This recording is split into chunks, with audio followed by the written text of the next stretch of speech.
Então, nós estamos aqui, ó, na Cachoeira de Peirópolis.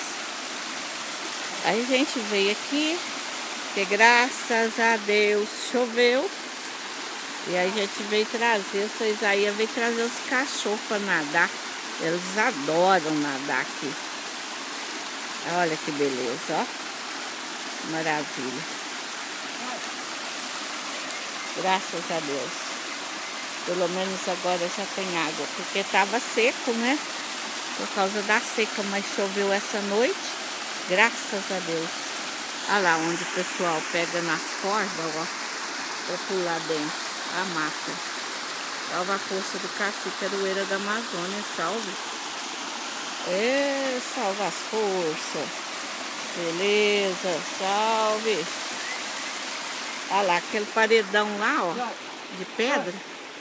O Isaías falou que ele tem 110 anos.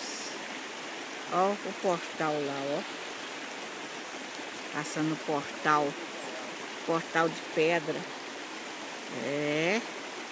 Seres de luz gostam desse portal. Isso aí. Salva as forças, né? Olha lá.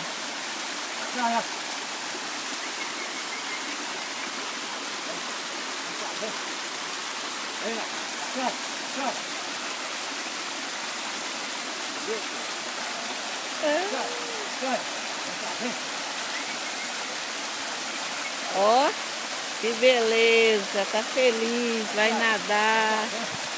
Olha lá, nadando. Olha lá. Hoje já tá com frio. Hoje já tá com frio. Hoje já tá com frio. Hoje já tá com frio. Porque não tá muito calor, né? Hoje já tá com frio. Mas tá bom. Tá bom. Vamos lá. Aí, vamos lá, beleza. Aí. Maravilha.